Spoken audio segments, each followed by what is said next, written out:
Hey, what's up guys? Mincity here back again with another video, and today we are doing something quite different. Now, normally I cover multiplayer competitive shooters like Apex Legends, the finals, you name it. I love that genre of games. However, when I'm not playing those, I'm playing games on my Steam Deck, mainly indie games. I'm a huge fan of them, and I've had to go through a lot of troubleshooting to even be able to record this. You guys have no idea how hard it is to make content with a Steam Deck. They do not make it easy. But here we are, and I am going to be sharing my first impression slash review of Rogue Loops after about 6 to 8 hours of gameplay. I'm going to explain what I think is unique about this game, what could be improved upon, and just some of my random thoughts. I'm going to keep it super raw, super natural with you guys, like we're just discussing what we like about this game, or me just trying to convince you whether this game is bad or not. So, with Rogue Loops, it borrows a lot of stuff from other roguelikes. Obviously, with the kind of art style and some of the combat, it's going to look similar to Hades. Everyone loves to compare to Hades because it is kind of the golden standard. However, this game definitely has a style all of its own. Now, let me get into it. Now, first and foremost, the story is not a big thing in this. There's almost no story compared to Hades, so don't come here looking for a deep storyline or anything. Just know that there's 4 members of a family trying to escape, and it consists of the mother, the father, the daughter, and then the son. We're going to be using the son because he's kind of who you start out with. This is the area in between runs where you upgrade stuff. So I'm going to show you guys what that consists of. This guy, you basically forage certain things while you're out and about, and then unlock stuff for you. There's stuff where you can kind of test out abilities. The well, you're going to be interacting with the well quite a bit. You buy wishes for the well, and then with those wishes you upgrade your character, such as health, the damage output. You've seen this in other games before. You come over here, you use various currencies to basically make your character even further stronger, and you guys have seen this in everything else. You buy the wishes from this chick right here. Then there's stuff over here where each character that you have unlocked has their own ability. For instance, you start off with this ability, which defends all damage for that brief moment of time, and it is on a timed cooldown. Over here, though, you can level up these abilities and switch them. So there's different abilities for each character. So once you start getting bored with that basic ability, then you can come over here and switch it. But I'll keep it on the shield for now. Now, let's go over here.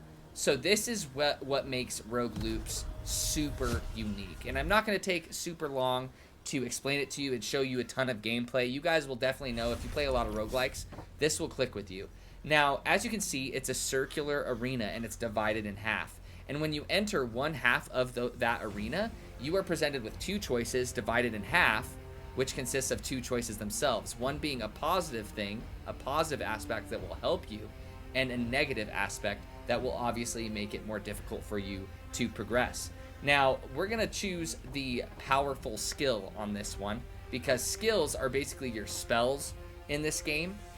And so we can choose between Lightning Cut and Fire Scatter. Let's do Lightning Cut. We're going to equip that to our skill right here. Now, as you can see, the negative trap is right there. There's 2 traps on the side. The enemies are very easy at the start, but in order to progress to the next half of the arena, you need to kill all of the enemies in this half. What's unique, though, is that the negative and positive that I chose, that you guys just saw me choose, it does not disappear after completing this half. It stays. So all of the negative choices you are choosing automatically stack on top of each other. Same with the positives. And every time you enter that half, everything hits you, and you guys will see it kind of stack. So we're going to let you guys see that for now. Let's get this, a relic. And let's see, increase electrify time. We do have an electric ability. We're going to go with that.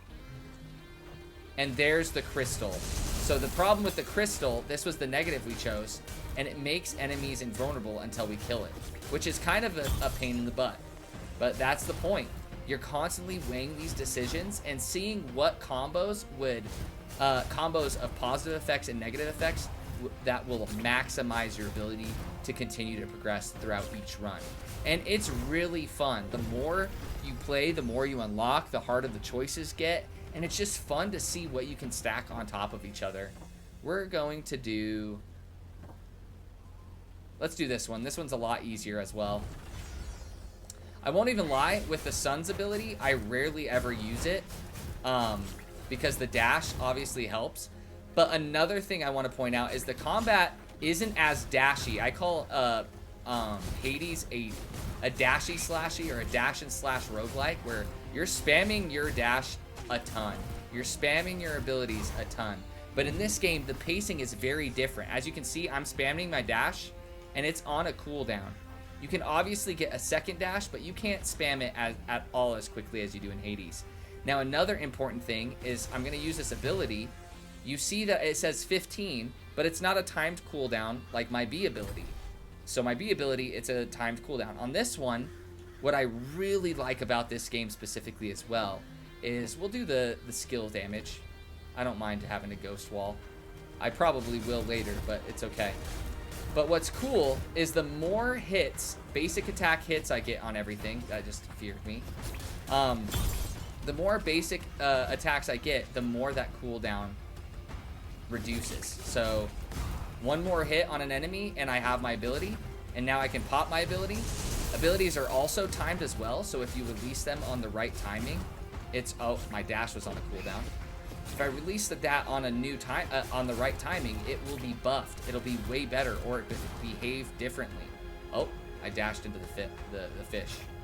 But you can see that I can't be spammy. I've been spammy while I'm talking because I suck at multitasking, and I've been getting hit because my dash is on a cooldown. So it definitely has a unique flavor. Everything you do in this game has way more weight to it, and it's more methodical, which I enjoy. And it basically streamlines. It's like a roguelike, but concentrated. Like, everything you love about it is in this small circular arena, and you just focus on killing stuff. I like it. I really do. And I like the feeling of the combat. It's very, very satisfying. You don't have to button spam either. You can just hold the button and you attack as fast as possible. I actually really do like that. Oh, we're getting hit. Got some frame rate slowdown. That brings me to some of the negative things. I think the story could be expounded upon a lot more. I think there could be more, like, character interactions, more discussions, more explaining what's going on. Because after 6 to 8 hours, there's been practically nothing. But all in all, as far as like an official release that didn't release in early access, it's a fantastic little romp. So here is the boss fight. I'm not going to make you guys sit through the entire boss fight or anything either, but that's the gameplay loop.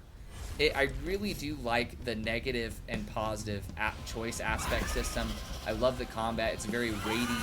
It's methodical. You're not able to spam as much. It's a lot more streamlined. You're not going to be getting lost in this roguelike. You know exactly what to expect every run, where the things that are unexpected are the choices and what enemies you encounter in each biome. There's currently 4 biomes as well. It's just a solid roguelike. I am loving it way more than I thought. I keep coming back to this one over other roguelikes, and it's just a lot of fun. And I'm getting my butt handed to me. But that's my review and first impressions of Rogue Loops. If that helped you out in any way, please leave a like, pop a sub. I will be making more indie game reviews. I've played so many indie games on my Steam Deck that I could share my thoughts on and review. So if you guys enjoy stuff like that, please do so. I'd love for you guys to join. Stick around. I do have another gaming channel as well. If you guys are interested in that, just hit me up in the comments. I love you guys. I hope you guys are staying safe, and take it easy.